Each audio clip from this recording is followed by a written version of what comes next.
गोछामि समय पाहुडु मिणमो सुध केवली भणिदम।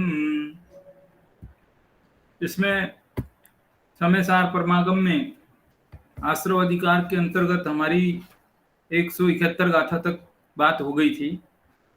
जो बात 171वीं गाथा में आई थी वही बात जो है आज 172वीं गाथा में चल रही है। थोड़ा सा ही फर्क है। 71वीं गाथा में ये कहा था कि जो ज्ञान है, ज्ञान गुण है ज्ञान, वो ज्ञान बंध का कारण है। कहने और सुनने में बहुत ही अजीब लगता है कि ये क्या कह रहे हैं कि ज्ञान बंध का कारण है, लेकिन वो ज्ञान बंध का कारण है उसकी अपेक्षा गजब की उन्होंने खोल के बताई।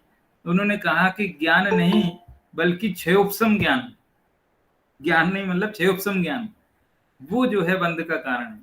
जब तक ज्ञान क्षयोपशम रूप अवस्था में रहेगा, अपूर्ण अवस्था में रहेगा, भले ही वो सम्यक ज्ञान क्यों ना हो जाए तब तक वो बंद होता ही रहता है। ये है। उसमें भी दो विभाजन कर सकते हैं, दो विभाजन हो सकते हैं। दो विभाजन ये हो सकते हैं कि ज्ञान ज्ञान जो है एक तो क्षयोपशम रूप अवस्था रहे तब तक बंद होता है, और दूसरी जब उसकी सम्यक ज्ञान रूप अवस्था हो जाए तब तक बंद होता है। ये दो दो विभाजन है। इन दो विभाजनों में सम्यक ज्ञान होने के बाद जो आश्रव और बंध है, फिर से बोलता हूं, सम्यक ज्ञान होने के बाद जो आश्रव और जो बंध होता है वो वास्तव में कुछ भी कहने भर का है, मतलब इतना मायने नहीं रखता है। इसलिए यहां पर ये कहा कि जो ज्ञान है वो जो है अपूर्णता के कारण होता है। अपूर्णता के कारण होता, सॉरी मैं गलत बोल गया, ज्ञान नहीं, आश्रव। आश्रव अपूर्णता के कारण होता है। इसलिए आपको आत्मा को पूर्ण रूप से जानने का प्रयास करना चाहिए, पूर्ण रूप से देखने का प्रयास करना चाहिए, पूर्ण रूप से उसमें लीन हो जाना चाहिए। जब तक आप पूर्ण रूप से जानेंगे नहीं, देखेंगे नहीं, कभी कभी लीन होंगे, तो फिर आश्रव बंध चलता रहता है।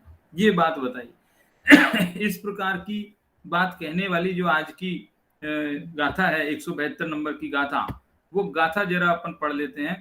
कहाँ गई गाथा, एक मिनट शेयर करता हूँ समय साथ। ये आज की गाथा देखो, आज की गाथा आपको दिख रही होगी, अभी दिखेगी। दंसन नाण चरितम जम परिणमदे जहर्ण भावेन नाणीतेन दुबज्जति पोक्कलकम्मेण विविहेण। दंसन नाण चरितम कि दर्शन, ज्ञान और चारित्र, ये मुख्य रूप से तीन गुणों की बात होती है अपने जैन धर्म में। क्यों, रत्नत्रय जैन धर्म का आधारभूत सिद्धांत है। तो तीन चीजें हैं, दर्शन, ज्ञान और चारित्र। ये तीनों गुण जब यानी जब जहन्न भावे न, लास्ट शब्द है, जहन्न यानी जगन्य भाव से, परिणम दे यानी परिणमित होते हैं तब, तेण मतलब इसलिए, नाणी मतलब ज्ञानी, पुग्गल कम्मेण बज्जति विविहेण, विविहेण यानी विविध प्रकार के पुद्गल कर्मों से, विविहेण यानी विविध प्रकार के, पुग्गल कम्मेण यानी पुद्गल कर्मों से, बज्जति माने बंधता है। एक एक शब्द का अर्थ समझ में आ गया होगा, नीचे लिखा तो है ही, कोई दिक्कत नहीं है। सीधी सी बात है कि जब तक ज्ञान, चारित्र, दर्शन तीनों चीजें जगन्य भाव रूप से परिणमित होती रहेगी, तब तक ज्ञानी को विविध प्रकार के कर्म बंद होते ही रहेंगे। सीधी बात है, एक लाइन में यही बात। हिंदी पद्यानुवाद पढ़ देता हूं। ज्ञान दर्शन चरित गुण जब जगन भाव से परिणमे, तब विविध पुद्गल कर्म से इस लोक में ज्ञानी बंधे। ये जो है हिंदी पद्यानुवाद हो गया। मूल प्राकृत का पाठ हो जाए तो बहुत अच्छी बात है, नहीं हो जाए तो हिंदी का ही पाठ आप लोग किया कीजिए, है ना। तो इस प्रकार से इसमें ये बताया है कि जो ज्ञानी आत्मा है, इसकी जो मतलब अनुशीलन में जो भी बात की गई है वो बहुत सरल है एकदम, पूरी की पूरी रीडिंग भी लगा सकते हैं। यहाँ तक कि अमृतचंद्र आचार्य का जो आत्मख्याति टीका है वो भी एकदम सरल है। आप चाहें तो पूरा रीडिंग लगाएंगे तो आपको भी समझ में आ जाएगा, कुछ कठिन रहा नहीं। और जो थोड़ा बहुत कठिन था वो पिछली पिछले व्याख्यान में हो गया था, है ना। देखो इसलिए मैं पढ़ ही देता हूँ एक बार आपकी जानकारी की दृष्टि से कि ज्ञानी के बुद्धिपूर्वक राग द्वेष, अब ये बुद्धिपूर्वक शब्द आया ना यहाँ, इसमें इस गाथा के बाद जो अगला कलश आ रहा है उस कलश में ये बुद्धिपूर्वक और अबुद्धिपूर्वक इन दो शब्दों को क्लियर करेंगे और उनकी अलग अलग अपेक्षा बताएंगे। जगत में बुद्धिपूर्वक का अर्थ क्या होता है, यहाँ पर बुद्धिपूर्वक का क्या अर्थ है तो ये चीज भी खोलेंगे। अनेक अलग अलग विद्वानों के अनुसार बुद्धिपूर्वक और अबुद्धिपूर्वक का क्या क्या अर्थ है ये भी बात बताएंगे तुलनात्मक दृष्टि से, बहुत गजब तरीके से। तो देखो ज्ञानी के बुद्धिपूर्वक राग द्वेष मोह रूपी आश्रव भावों का अभाव होने से वह निराश्रव ही है। ऐसा है, निराश्रव है। क्यों है? क्योंकि उसके बुद्धिपूर्वक मोह राग द्वेष नहीं है, अबुद्धिपूर्वक है, वो चाहता नहीं है, उसकी उपादेय बुद्धि उनमें नष्ट हो गई है। देखो इस बारे में एक बात और मुझे कई बार आती है, पहले भी आई है, जैसे पुण्य को हेय मानने वाली बात, जैसे कि अपन ने पुण्य पाप अधिकार में पढ़ी थी। पुण्य को हेय मानने वाली जो बात है वो एक ऐसी बात है कि जिसको बहुत ही बैलेंस रख करके कहना चाहिए। जरा भी बैलेंस भटक गया ना तो वो अर्थ का अनर्थ हो जाता है।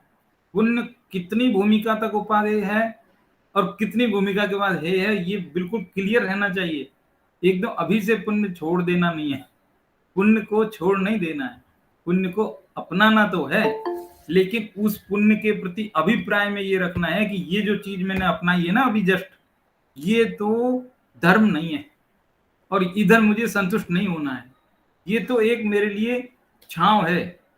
जैसे क्या होता है ना कि कोई आदमी किसी रास्ते में जा रहा है, मंजिल पर पहुंचा नहीं है, लेकिन रास्ते में भी वो ये कोशिश करता है कि छाया वाले रास्ते में जाने मिले तो ज्यादा ठीक है ना। तो इसी प्रकार से मंजिल तो हमारी धर्म है, शुद्धोपयोग है, और ये जो रास्ते में जो थोड़ा शुभभाव है, पुण्य क्रिया है, वो एकदम छाया में रहने जैसी स्थिति। तो मैं छाया में हूं, मुझे मंजिल अभी नहीं मिली है, ऐसा सोच करके ही उस पुण्य को अपना लेना चाहिए, ऐसा। तो इस प्रकार से तो ज्ञानी के बुद्धिपूर्वक राग द्वेष मोह रूपी आश्रव भावों का अभाव होने से वो निराश्रव है, बुद्धिपूर्वक नहीं है उसको। बुद्धिपूर्वक माने इच्छा से नहीं है, उपादेय बुद्धिपूर्वक नहीं है, अभिप्राय में उनको भला जानने की बात नहीं है, इसलिए वो निराश्रव। परंतु वे ज्ञानी जब तक ज्ञान माने कोष्टक में दिया आत्मा याद रखना, ज्ञानादेव तो केवल्यम। वैसे तो सांख्य दर्शन का है ये, लेकिन अपने यहाँ पर भी देखो ज्ञान माने आत्मा। तो जब तक आत्मा को सर्वोत्कृष्ट भाव से देखने, जानने और आचरण करने में असक्त है तब तक क्या करता है? जगन्य भाव से देखता है। पूर्ण भाव से जब तक नहीं जान सकता तो अपूर्ण रूप से जानता है। कभी कभी जानता है, समय दृष्टि जीव क्षण भर को आत्मा को जानता है, हमेशा तो नहीं जानता है। तो इसलिए क्षण भर को जानता है, इसलिए उसके भी आश्रवबंध होता रहता है, समय दृष्टि के भी आश्रवबंध होता रहता है। देखो अपेक्षा का चक्कर है, कभी कहेंगे कि समय दृष्टि निराश्रव है, कभी कहेंगे समय दृष्टि को आश्रव है। ये कैसी विचित्र बात है, आश्रव है भी और नहीं भी है, और दोनों बातों को अपनी अपनी अपेक्षा से समझो तो एकदम सही है कि नहीं? यही तो अनेकांतवाद है। ये एक ऐसा सिद्धांत है, लोगों को लगता है कि अरे कुछ निश्चितता नहीं है, ये संशय है। शादवाद को शायदवाद बोलते हैं वो लोग जो विपक्षी लोग हैं वो क्या बोलेंगे, ये तो शायदवाद है, कुछ फिक्स नहीं है। कि फिक्स है, अपेक्षा लगाने के बाद फिक्स है। तो देखिए तब तक उसे जगन्य भाव की अन्यथा अनुपत्ति, ये एक नया शब्द आया है ना। लेकिन नया मत समझो, आपने अविनाभावी शब्द पढ़ा है ना पहले 171वीं गाथा में, बस उसी का पर्यायवाची है, नया शब्द उसी के लिए है। अन्यथा अनुपत्ति बोलो अथवा अविनाभाव बोलो, एक ही बात, ठीक है। अविनाभाव का मतलब होता है एक के बिना दूसरे का नहीं होना, वो है अविनाभाव। जहां एक होगा वहां दूसरा भी होगा, है ना। तो ऐसी जहां संबंध होता है उसको बोलते हैं अविनाभाव संबंध, और ये अन्यथा अनुपत्ति माने अविनाभाव संबंध। तो अविनाभाव रहता है, जब तक ज्ञान अपूर्ण रहेगा तब तक नियम से, गारंटी से वहां पर राग रहेगा, है। बिना राग के वो हो ही नहीं सकता। तो वो जब ज्ञान पूरा हो जाएगा तो राग नहीं बचेगा। तो इन्होंने कहा कि जिस ज्ञान को हम आश्रव और बंध का कारण कह रहे हैं वो तो अपूर्ण ज्ञान है, इसलिए हम उसको कह रहे हैं। ठीक है। ऐसे अबुद्धि पूर्वक कर्म कलंक के विधान का सद्भाव होने से पुद्गल कर्म का बंध होता है।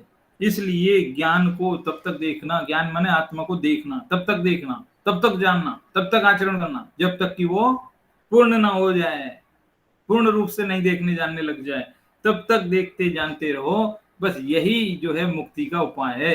इस पूरी गाथा में ये टीका हो गई छोटी सी, छोटी सी टीका में इतनी सी बात कही कि संसार से मुक्त होने का उपाय, आश्रव से रहित होने का उपाय, बंध से बचने का उपाय क्या है?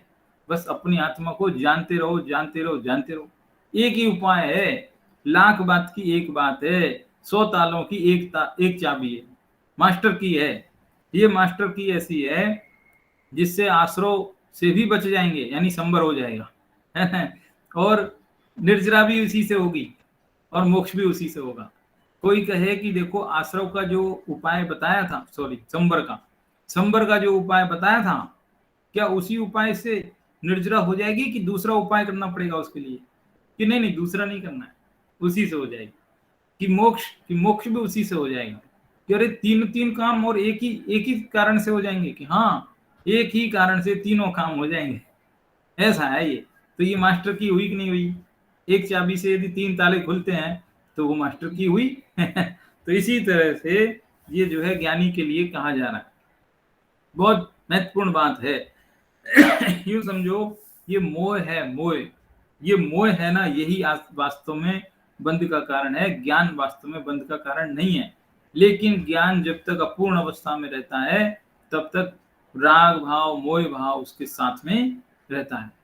पूरे 8 कर्मों में ये मोह कर्म ही सबसे प्रबल है, सबसे बड़ा शत्रु है, सबसे बड़ा राजा है कर्मों में मोहनीय कर्म है। मोहनीय का क्या काम है? राग द्वेष बढ़ाना, राग उत्पन्न करना, वो मोह उत्पन्न कर देना। देखो फूलों में गुलाब है गुलाब है कि नहीं? राजा, फूलों का राजा कौन है? कि गुलाब है। फूलों में गुलाब को राजा बोलते हैं, है ना। ऋतुओं में बसंत को राजा बोलते हैं, बसंत, ऋतुराज बसंत। तो ऋतुओं में बसंत है और फूलों में गुलाब है, कर्मों में जो है मोहिनीय है, ये राजा है कर्मों का राजा मोहिनीय है, फूलों का राजा गुलाब है, ऋतुओं का राजा बसंत है। अब ये तीनों का एक ही काम है, मोह उत्पन्न करने वाला है। गुलाब मोह उत्पन्न करने का प्रतीक है, प्रेम का प्रतीक है ना। ऋतुओं में बसंत ऋतु भी, जब बसंत आती है तो परस्पर जो है बहुत सुहावना मौसम हो जाता है, सबको अच्छा लगता है, हंसी खुशी होती है, त्योहार मनाते हैं लोग, प्रेम से गले मिलते हैं। तो वो भी राग भाव बढ़ाने का काम है। तो ऋतु भी राग बढ़वाती है बसंत, और इधर गुलाब भी राग बढ़ाने का प्रतीक है, इधर मोहिनी भी राग बढ़ाता है।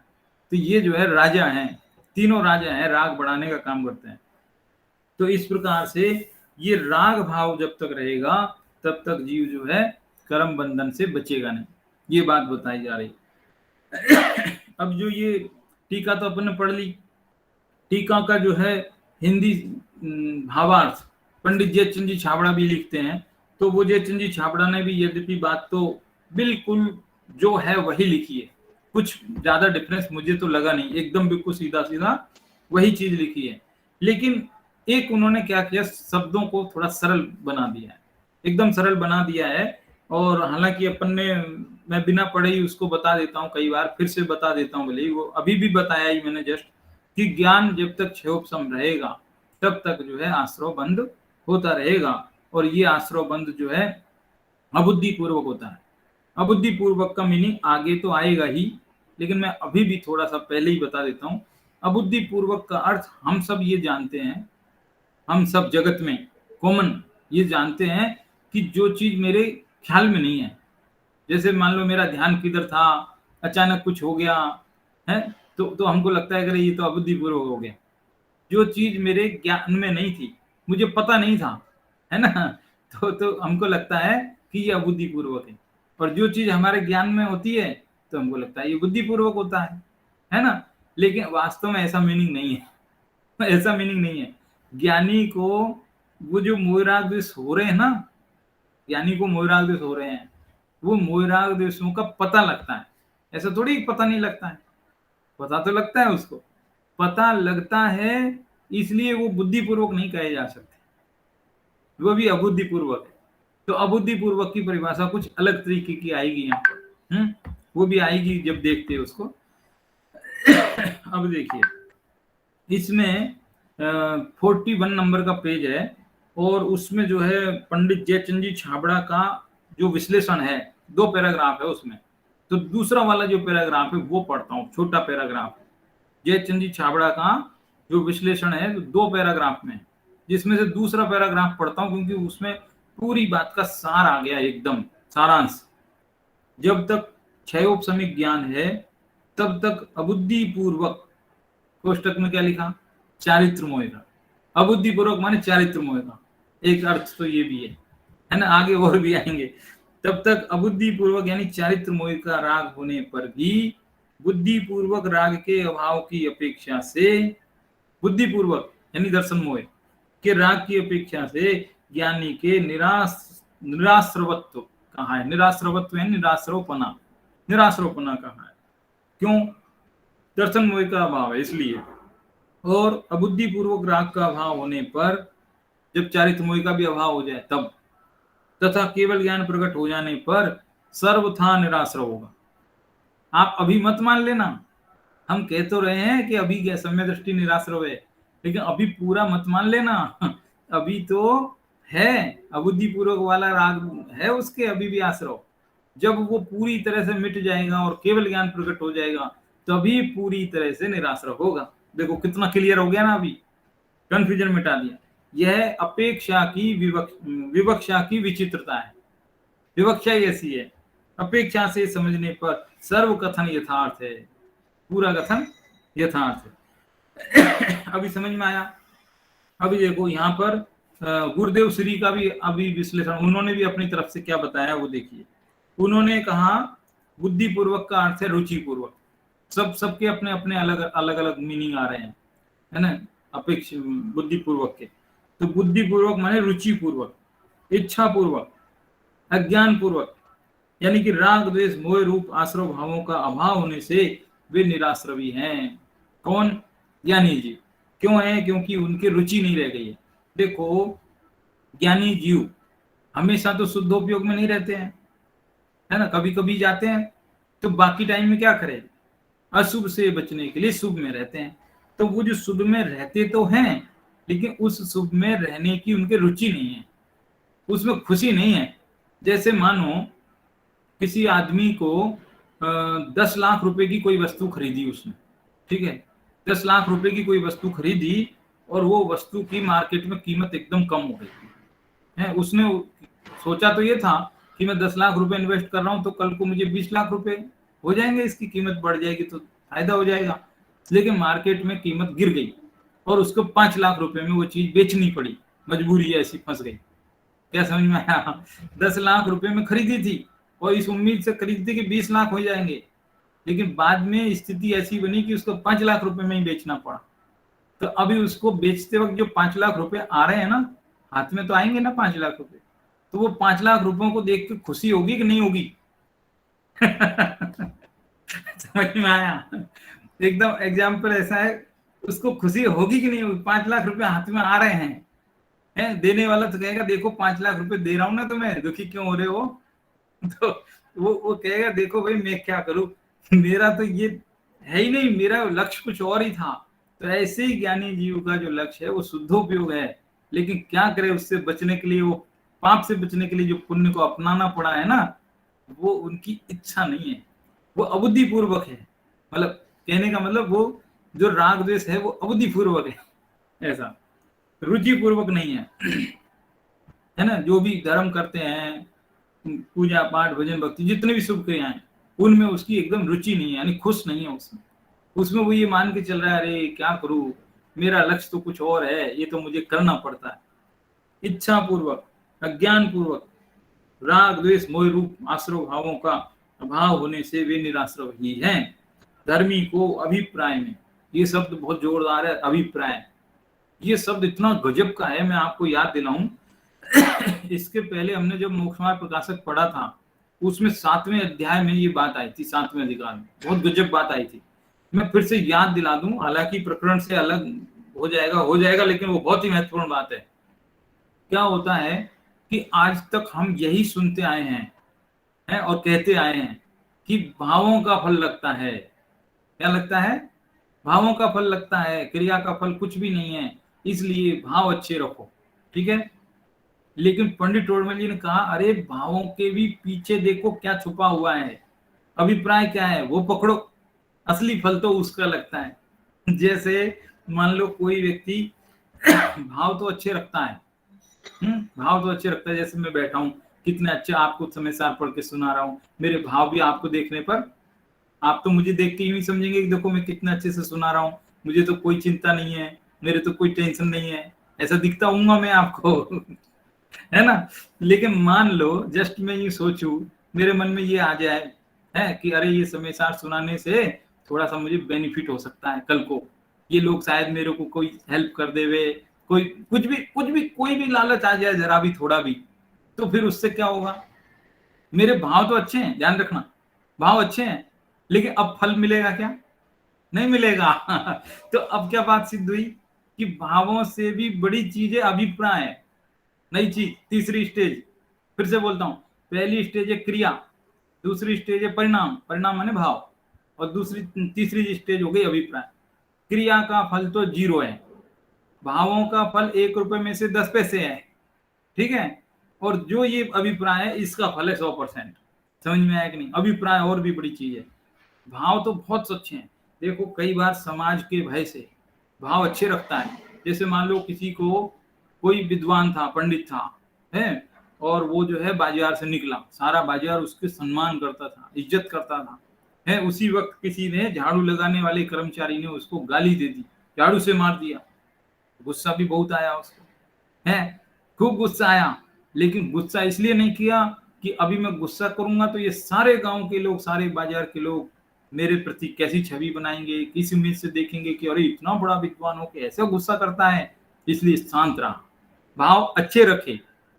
शांत रहा मतलब भाव अच्छे रखे, लेकिन भाव अच्छे रखे तो काम चलेगा, अभिप्राय तो गड़बड़ हो गया ना। अभिप्राय में तो ये हो गया कि मैं भाव अच्छे रखूंगा तो मुझे इज्जत मिलेगी, समझ में आई? बॉस ने गाली दे दी हमको, है, डांट दिया, फिर गुस्सा करते हैं अपन? नहीं करते। तो अपन क्या लगता है, अरे बहुत सीधा है, इतना सुनाया तो भी इसने कुछ पलट के जवाब नहीं दिया, ऐसा लगता है ना? तो सही है क्या? नहीं है। उसका अभिप्राय ये था कि अभी मैं गुस्सा करूंगा तो नौकरी से निकाला जाऊं, इंक्रीमेंट रुक जाएगा, मेरा अप्रेजल गड़बड़ हो जाएगा, है। तो भाव अच्छे रखने के पीछे भी यदि हमारा अभिप्राय गड़बड़ हो गया तो सब पानी में मिल जाता है। इसलिए भावों से भी बड़ी चीज है अभिप्राय। तो यहाँ क्या बात आई कि वो ज्ञानी जीव के अभिप्राय में आश्रव भावों का अभाव है। अब वो मोह राग द्वेष कितने भी उत्पन्न हो, उनको वो अपना मानता ही नहीं है। और द्रव्याश्रव से तो पूरी तरह अलग है, भावाश्रवों को अपना नहीं मानता, और द्रव्याश्रव से तो लेना देना ही नहीं, वो तो दूर की बात हो गई। कैसे दूर की बात हो गई? क्योंकि द्रव्याश्रव तो पुद्गल के हैं, कार्बन वर्ग ना रूप है, उनसे क्या लेना देना है वो जीव का, वो तो बिल्कुल डिफरेंट चीज है। लेकिन जो आत्मा में जो भावाश्रव उत्पन्न होते हैं, क्रोध, मान, माया, मोह, राग, द्वेष, जितने भी, उनमें भी उसका एकत्व मत नहीं रहा। आप कहोगे कि ये तो कौन बड़ी बात है, हम भी नहीं रखते, हमको गुस्सा आ जाता है, हमको कसाय आ जाती है, तो हम उसमें ममत्व नहीं रखते, हम भी जानते हैं ये बुरी बात। लेकिन एक बात बताएं, आगे वाली बात सुन, पाप भावों को तो हर कोई बुरा ही जानता है, लेकिन पुण्य भावों में भी वो ज्ञानी ममत्व नहीं रखता है। जैसे मान लो अभी हम 10 उपवास करें, 10 उपवास करें, तो हम क्या मानने लगते हैं, और मैंने तो बहुत किया, तो क्या हुआ, उस पुण्य भाव में यानी शुभ भाव में हमने ममत्व किया कि नहीं किया? ममत्व किया, हमको लगता है हमने ममत्व किया है। तो अशुभ भावों में तो हर कोई ममत्व नहीं करता, लेकिन शुभ भावों में अक्सर ममत्व कर लेते हैं हम लोग। लेकिन ज्ञानी शुभ अशुभ दोनों ही भावों में ममत्व नहीं करता है, उनको बिल्कुल अपने से अलग ही देखता है। जैसे मान लो ज्ञानी को एक दिन बैठे बैठे अचानक ये ख्याल आया कि मुझे दान देना चाहिए, मुझे अब जो तीर्थ जाना चाहिए। और वो तीर्थ यात्रा करके आया और आकर के सब लोगों को खूब जी भर के दान दिया। फिर एकांत में बैठ के वो ये सोचे कि अरे ये शुभ भाव तो क्षणिक, पता नहीं आया था आत्मा में, आकर के चला गया और उसके फल में मैंने ये सब किया, लेकिन वो मेरा अपना आत्मा का कुछ भी नहीं है। वो उन इतनी बढ़िया काम है। अपन होते तो क्या करते, जरा अखबार में छपा दो, देखो यहाँ तीर्थ जाके आए, उसकी तरफ से इतना इतने का दान हुआ है। क्या है क्या, अरे वो तो आत्मा का एक क्षणिक परिणाम आया था जिसके फल में मैंने ये सब किया, बाकी मेरा उसमें कुछ भी नहीं। तो शुभ भावों से भी और अशुभ भावों से भी, दोनों से ही ममत्व टूट गया। इसका मतलब है भावाश्रवों से पृथक हो गया। भावाश्रव उसके बच्चा नहीं हो, ठीक है, और द्रव्याश्रव तो है ही नहीं, जड़ चेतन का क्या संबंध। तो इस प्रकार से ज्ञानी निराश्रव सिद्ध हो गया कि नहीं हो गया। द्रव्याश्रव से भी निराश्रव हो गया, भावाश्रव से भी निराश्रव हो गया, दोनों तरह से निराश्रव हो गया। वैसे तो मूल बात आ गई इतनी है, छोटी सी बात है। पहले भी पिछले व्याख्यान में भी बताई थी थोड़ी बहुत बती बात। इसमें जैसे बताया था कि अग्नि के साथ, वो लोहे के साथ अग्नि की पिटाई हो जाती है, कौवे के साथ रहे तो हंस की पिटाई हो जाती है कि नहीं। तो ऐसे ही है। तो इस तरह से ये जो ज्ञान है तो बड़ा अच्छा, कोई कमी नहीं है इसमें, लेकिन जब तक ये अपूर्ण रूप से रहता है ना, तो साथ में ज्ञान चिपका रहता है ऐसा ना। तो उससे बचने के लिए इस प्रकार की बात बताई जा रही है।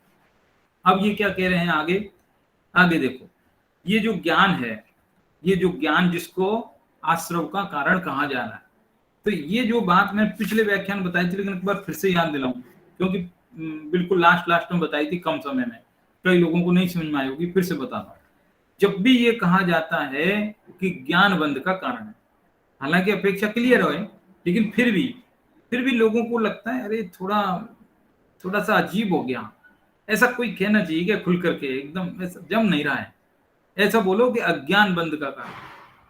क्या कहा, फिर से बोलता हूँ, ज्ञान को बंध का कारण ना कहकर अज्ञान को बंध का कारण कहना थोड़ा ठीक लगता है, ज्ञान को कहना ठीक नहीं लगता। ये बात तो समझ में आती है ना। तो उन्होंने क्या किया था गाथा में, एक अवग्रह चिन्ह लगा के और अज्ञान कर दिया, है ना। लेकिन देखो, उसकी अपेक्षा मैंने जल्दबाजी में बताई थी, आज फिर से बताता हूं। देखो, सम्यक ज्ञान हो जाए किसी को, सम्यक ज्ञान मतलब सम्यक दर्शन हो जाए, तब उसके ज्ञान को भी सम्यक ज्ञान कहने में आता है। लेकिन वो सम्यक ज्ञान को भी किसी एक अपेक्षा एक ऐसी है जिससे हम अज्ञान कह सकते हैं। ताज्जुब की बात है। सम्यक ज्ञानी के ज्ञान को, सम्यक ज्ञानी के ज्ञान को, यानी कैसा ज्ञान है, सम्यक ज्ञान है, उस सम्यक ज्ञान को भी अज्ञान कह सकते हैं कि नहीं कह सकते। है कोई ऐसी अपेक्षा कि है? अपेक्षा है, वो भी अपेक्षा है कि वो ज्ञान अपूर्ण है ना, इसलिए अज्ञान। अज्ञान शब्द के दो मीनिंग है, ज्ञान का सही नहीं होना अथवा ज्ञान का कम होना। तो ज्ञान का सही तो होना है, यानी ज्ञान तो सही हो गया, लेकिन अपूर्ण है, पूरा नहीं हुआ, इसलिए अज्ञान कह सकते हैं। तो सम्यक ज्ञानी का ज्ञान भी एक अपेक्षा से अज्ञान कहने में आ सकता है, और वो अपेक्षा है क्षयोपम ज्ञान वाली, इसलिए वो उसका ज्ञान कैसा है, बंध का कारण है। थोड़ी सी बात कठिन तो हो सकती है, लेकिन कठिन मैं अपनी तरफ से करने की नहीं कर रहा हूँ कोशिश, है ना। बहुत ही सूक्ष्म और महत्वपूर्ण बातें हैं, और उपयोग को बिल्कुल गंभीर करके और सूक्ष्म करके सुनने समझने पर आती है समझ में, है ना। देखो, अब बुद्धि पूर्वक वाली बात आ गई, मूल गाथा की बात तो लगभग हो गई। अब बुद्धि पूर्वक के दो अर्थ हैं। पहला अर्थ है, रुचि के बिना जो राग होता है उसे अबुद्धि पूर्वक राग कहते हैं, ठीक है। ये पहला वाला अर्थ है ना, यही घटित होता है सम्यक ज्ञानी के जीवन में। सम्यक ज्ञानी के जीवन में पहला वाला अर्थ ही घटित होता है। कौन सा वाला, कि रुचि के बिना राग करेगा, भक्ति करेगा, पूजा करेगा, पाठ करेगा, सील पालेगा, जब तब करेगा, 12 व्रतों का पालन करेगा, लेकिन मन में ये रखेगा ठीक है ये सब मैं पाप से बचने के लिए कर रहा हूं, मेरा जो असली लक्ष्य है वो लक्ष्य अभी दूर है, मतलब ऐसा उसको, मतलब रुचि नहीं है उसमें। और दूसरा अर्थ क्या है, जिसको पंडित रायमल जी ने किया है, दूसरा अर्थ, तो दूसरा अर्थ ये है कि एक ऐसा राग जो ज्ञान की पकड़ में नहीं आए, ज्ञान की पकड़ में नहीं आए, लेकिन ये इसको अबुद्धि पूर्वक कह रहे हैं, पकड़ में नहीं आया, वो अबुद्धि पूर्वक है ना। अब इसमें देखो बहुत सारी बातें आएंगी। एक कलश भी आएगा 116वां, लेकिन 116वां कलश भी पहले पढ़े हैं, तो चलो थोड़ा सा देखते हैं फिर इसको पढ़ेंगे। एक अर्थ ऐसा किया है गुरुदेव श्री ने किया है, या तो हाँ कांजी स्वामी के प्रवचनों में उन्होंने ये किया है कि जो इन्होंने भी रुचि वाला ही किया है, पहला वाला अर्थ ही किया है। इन्होंने भी वही पहला वाला अर्थ किया है कि कर्म के उदय के जोर से हो, ज्ञानी चाहे नहीं लेकिन उसको मजबूरी में वो काम करना पड़े, यानी कि रुचि पूर्वक न करे, वही जो है अबुद्धि पूर्वक। वे सेम अर्थ किया है, कोई अलग नहीं है। फिर इसके बाद में इस गाथा में ये कहा कि जब तक वो जगन्य भाव से देखता है, जगन्य यानी कि अपूर्ण रूप से देखता है, तब तक उसको आश्रवबंध होते हैं। इसलिए क्या करना चाहिए? पूर्ण रूप से देखना चाहिए, पूर्ण ज्ञान को देखे, है ना, पूर्ण ज्ञान को देखे, पूर्ण ज्ञान को जाने, पूर्ण ज्ञान में लीन हो जाए। ठीक है, तो यदि यहाँ कोई ऐसा कहे कि ठीक है पूर्ण ज्ञान को देखने की बात कर रहे हो ना, तो ठीक है, जिन जिनको मैं पूर्ण ज्ञान हो गया है, जिन जिनको केवल ज्ञान हो गया, मैं उनका ध्यान कर लेता हूँ, अनंत को देख लेता हूँ, वो तो पूर्ण ज्ञानी है ना। तो बोलते नहीं, दूसरे की बात नहीं है, अनंत सिद्ध को देखने की बात नहीं है, अपने आत्मा को देखने की बात है। अपना आत्मा भी तो बराबर ही है ना, वो भी तो पूर्णानंद नाथ है ना, इस प्रकार की बात है। अब इसके बाद में वो 116वां कलश है ना, वो जरूर देख लेते हैं। मूल गाथा की बात तो हो गई, लेकिन ये इसको हटा, ये जो कलश, इस कलश को देखिए एक बार, 116वें नंबर का कलश दिखेगा अब आपको। संन्यच्चन्न निज बुद्धि पूर्व मनीषम रागम समग्रम स्वयं। संन्यच्चन्न निज बुद्धि पूर्व मनीषम रागम समग्रम स्वयं। बारंबारमबुद्धि पूर्वमपि तं जेतुं स्वशक्तिं स्रसन्। उच्छेदन् परवृत्तिमेव सकलां ज्ञानस्य पूर्णो भवन्। आत्मा नित्य निराश्रवो भवति हि ज्ञानी यदा स्यात् तदा। ये जो है मंदाक्रांत छंद है, वो सॉरी शार्दुल विक्रडी। इसका हिंदी देख लीजिए। स्वयं सहज परिणाम से कर दीना परित्याग, सम्यक ज्ञानी जीव ने बुद्धिपूर्वक राग। बुद्धिपूर्वक राग त्याग दीना है जिसने, और अबुद्धिक राग त्याग करने को जिसने। निज शक्ति स्पर्श प्राप्त कर पूर्ण भाव को, रहे निराश्रित सदा उखाड़े पर परिणति को। ये जो है 116वें कलश में बुद्धिपूर्वक शब्द आया है। इस बुद्धिपूर्वक शब्द की व्याख्या तो वो करेंगे ही, लेकिन उसके पहले ये जो भाव है इस कलश का, वो भाव देख लीजिए, फिर इसके बाद बुद्धिपूर्वक क्या, अबुद्धिपूर्वक क्या, वो अलग से समझेंगे। इस कलश में कह रहे हैं कि स्वयं सहज परिणाम से कर दीना परित्याग, सम्यक ज्ञानी जीव ने बुद्धिपूर्वक राग। कि बुद्धिपूर्वक राग माने दो राग होते हैं, बुद्धिपूर्वक और अबुद्धिपूर्वक। बुद्धिपूर्वक माने दर्शन मोह से संबंधित, अबुद्धिपूर्वक माने चारित्र मोह से संबंधित। दोनों एक जैसे ही होते हैं, फर्क कुछ भी नहीं है, लेकिन फर्क इतना सा है कि जो समय दर्शन मोह से संबंधित जो राग है, उस राग में उपादेय बुद्धि बनी रहती है, जीव को लगता है शायद इससे मेरा भला हो जाएगा। और चारित्र मोह वाले राग में उपादेय बुद्धि नहीं रहती है, और जीव को यह पता रहता है कि इससे मेरा भला नहीं होगा, मेरा लक्ष्य कुछ और है, बस इतना सही, चीज एक ही है। ठीक है, तो सम्यक ज्ञानी जीव ने उस बुद्धिपूर्वक का तो त्याग कर दिया है, और अबुद्धिपूर्वक राग को त्याग करने के लिए, क्योंकि वो बाकी है ना, अभी बचा हुआ है, इसलिए उसका त्याग करने के लिए निज शक्ति स्पर्श, अपने आत्म शक्ति को बार बार स्पर्श करता है, बार बार देखता है, बार बार जानता है ना, तब जाकर के वो पूर्ण भाव को प्राप्त होने की कोशिश करता है, ताकि पूरी तरह निराश्रव हो सके। यानी कि आश्रव तो है, लेकिन पूरी तरह निराश्रय होने के लिए भी पूर्ण रूप से देखना जानना पड़ेगा अपने आत्मा। इस गाथा और इस कलश में पूरी तरह निराश्रय होने का रास्ता भी बता दिया, मुक्त होने का रास्ता भी बता दिया, और वो एक ही रास्ता है, आत्मा को जानना। सब शास्त्र वही बोलते हैं, कौन नहीं बात, एकदम बिल्कुल वही बात। अब देखो इसके बाद में वो ये कह रहे हैं, पांडे राजमल जी और पंडित बनारसी दास जी, इन दोनों ने ये जो बुद्धिपूर्वक शब्द आया है उसके क्या अर्थ किए वो देख लो। एक अर्थ तो किया इन्होंने बुद्धिपूर्वक का, बता रहा हूं पहले, कि जो सब परिणाम मन के द्वारा प्रवर्तते हैं, मन से जो काम होवे वो बुद्धिपूर्वक, जो मन से नहीं होवे वो अबुद्धिपूर्वक। दूसरा, बाह्य विषय के आधार से प्रवर्तते हैं, कोई चीज सामने है उसके द्वारा जो चीज प्रवर्तते हैं वो जो है आपका बुद्धिपूर्वक। ये बुद्धिपूर्वक के अर्थ चल रहे हैं अभी। जो मन के द्वारा होवे, जो बाह्य विषय के आधार पे होवे, जिसका जीव को ज्ञान रहे, जीव जानता रहे कि हाँ ये मेरे द्वारा हो रहा है, और दूसरे जीव भी अनुमान से थोड़ा बहुत लगा सके, जान सके कि हाँ इसके मन में ये चल रहा है ना। ये सब चीज बुद्धिपूर्वक के अंतर्गत आती है।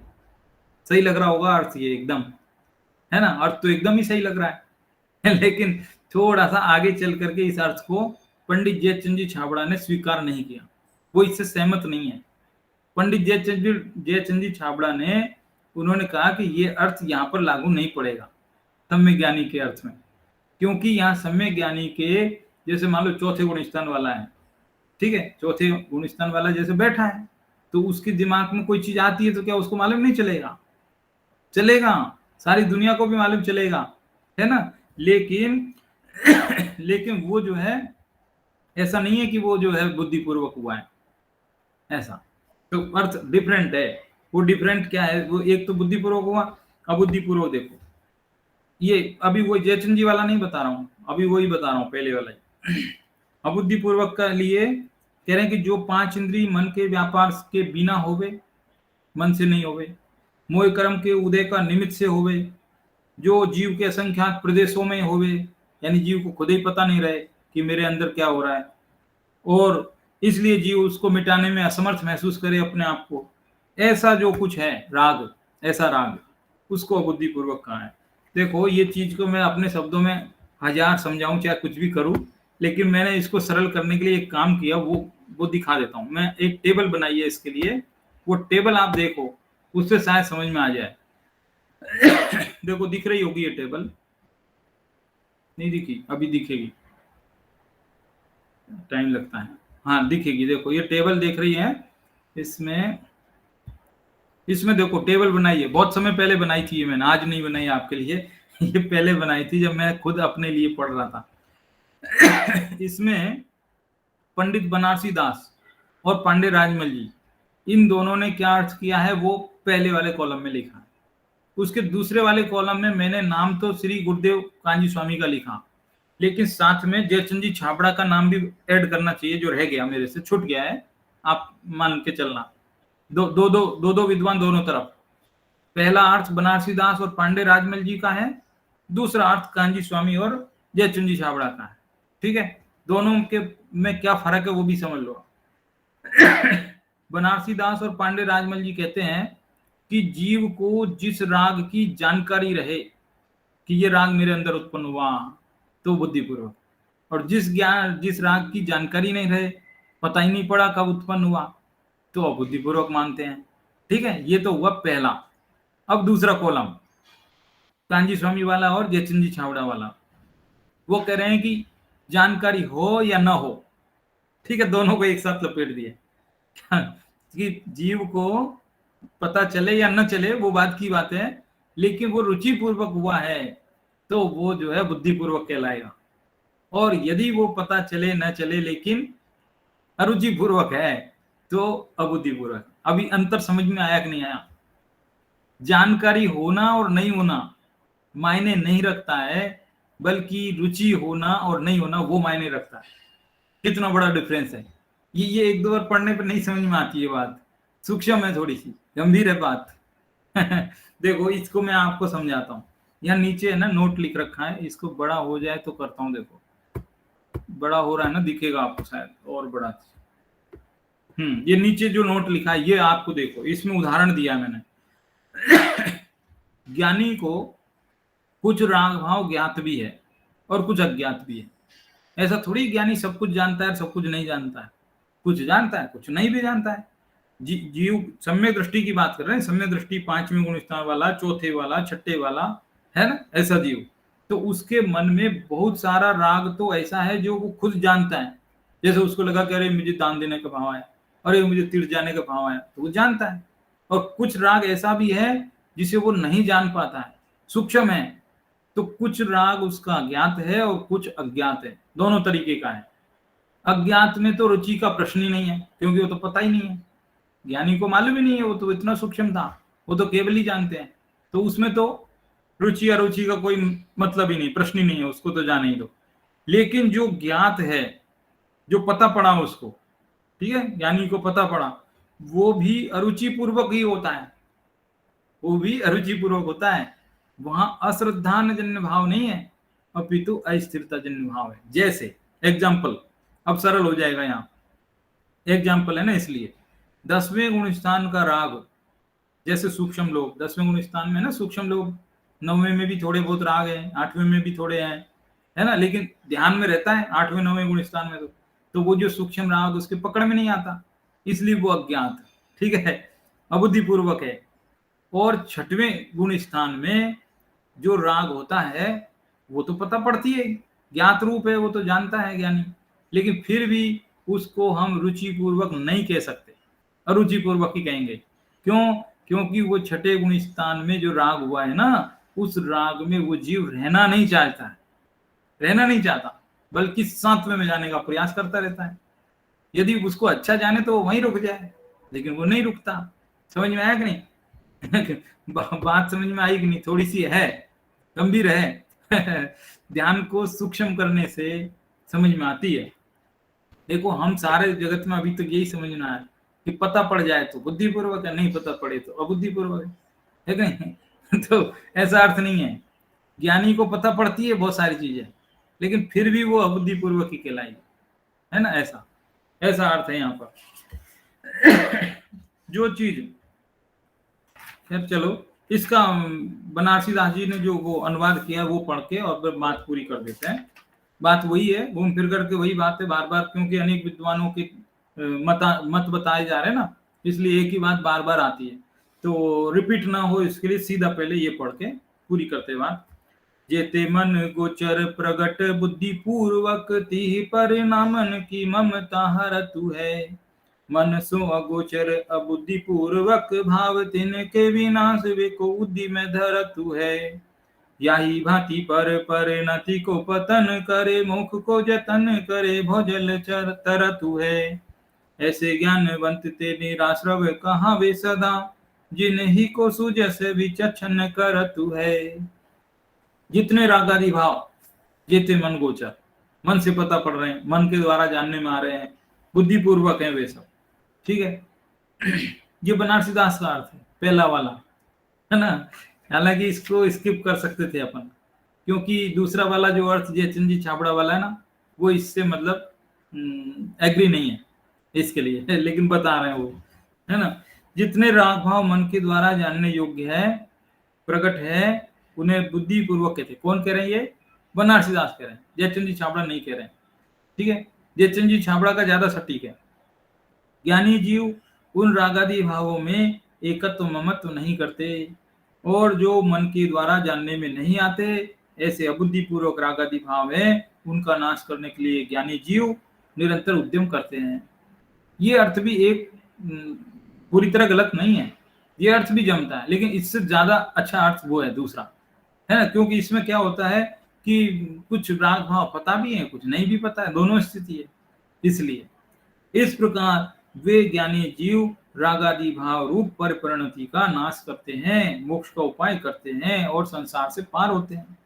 ऐसे ज्ञानी जीव सदा ही निराश्रव कहे जाते हैं। उनका यशगान विचक्षण पुरुष यानी ज्ञानी जीव भी करते हैं, ये है ना, अबुद्धि पूर्वक राग जिनको है वो।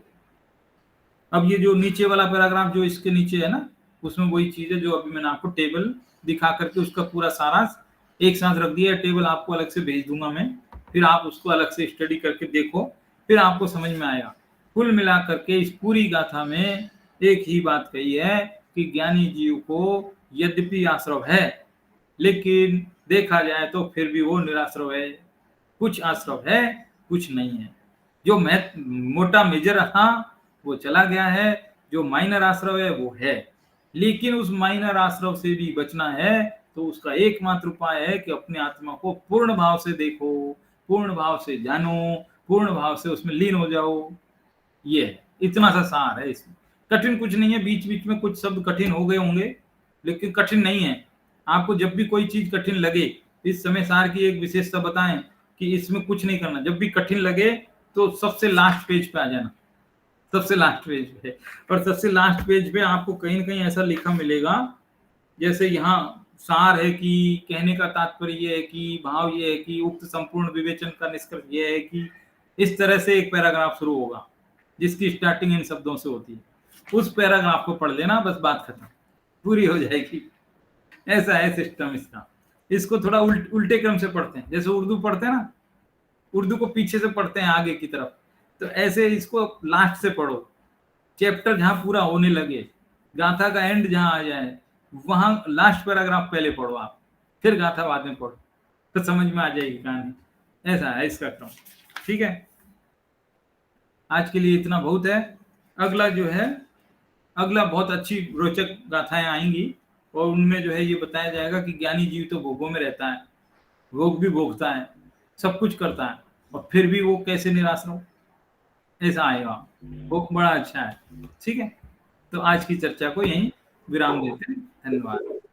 ठीक है जी, हाँ, जय जिनेंद्र। ठीक है, धन्यवाद, जय जिनेंद्र। सर एक क्वेश्चन था, अगर टाइम है तो। हाँ हाँ।